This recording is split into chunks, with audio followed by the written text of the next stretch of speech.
Assalamualaikum warahmatullahi wabarakatuh. Perkenalkan, nama saya Sinta Mukmin. Saya mahasiswi dari Universitas Muhammadiyah Buton, Fakultas Ilmu Sosial dan Ilmu Politik, Program Studi Ilmu Komunikasi.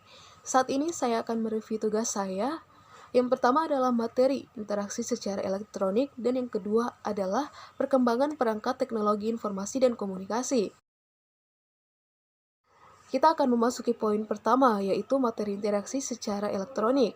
Akhir-akhir ini kita cenderung semakin akrab dengan istilah-istilah semacam e-commerce, e-banking, e-government, dan e-learning, dan sebagainya. Huruf E yang mengacu pada kata elektronik, tapi lebih banyak digunakan dalam konteks internet.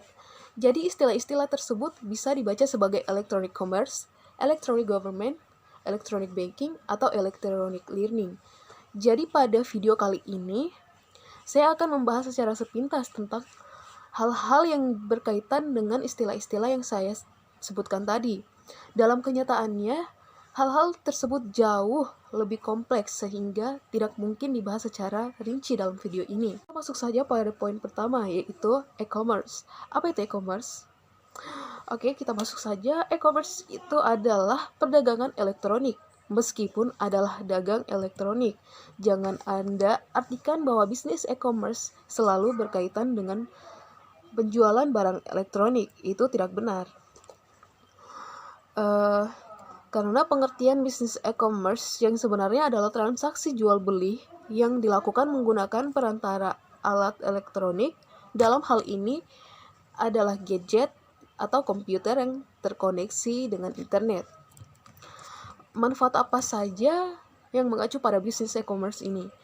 Oke, kita masuk saja pada yang pertama. Manfaat yang pertama itu mampu menekan biaya barang dan jasa serta dapat menyampaikan informasi dengan sangat cepat. Dan yang kedua adalah biaya barang dan jasa yang lebih murah serta kecepatan pelayanan yang diberikan tentu akan meningkatkan kepuasan pelanggan dan pada akhirnya juga akan berdampak pada meningkatnya pendapatan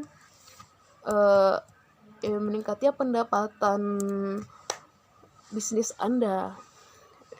Kita masuk yang ketiga, itu adalah manfaat yang ketiga itu adalah mencari produk lebih cepat. Dan yang keempat itu menghemat waktu dan biaya perjalanan, bisa diakses kapan saja dan di mana saja, mudah dalam melakukan pembayaran. Dan yang kedua, poin yang kedua adalah e-banking. E-banking adalah kegiatan yang melakukan transaksi pembayaran dan transaksi lainnya melalui internet dan website milik bank dan yang dilengkapi sistem keamanan. Contohnya anjungan tunai mandiri atau sering disebut automated teller machine, sistem aplikasi perbankan atau banking application system, penyelesaian bruto waktu nyata atau real time gross settlement system, perbankan daring atau internet banking, dan sistem cleaning elektronik. Dan kita masuk pada poin yang ketiga, yaitu e-government. E-government adalah penggunaan teknologi informasi dan pemerintah untuk memberikan informasi dan pelayanan bagi warganya, urusan bisnis, serta hal-hal yang lain yang berkenan dengan pemerintah. Fungsi elektronik itu untuk bisa meningkatkan mutu dari pelayanan publik dengan menggunakan pemanfaatan teknologi informasi serta komunikasi di dalam proses penyelenggaraan pemerintah daerah, agar bisa terbentuk kepemerintahan yang bersih, transparan, serta agar bisa untuk menjawab tuntunan perubahan dengan efektif. Tujuannya itu adalah pembentukan hubungan interaksi dengan dunia usaha.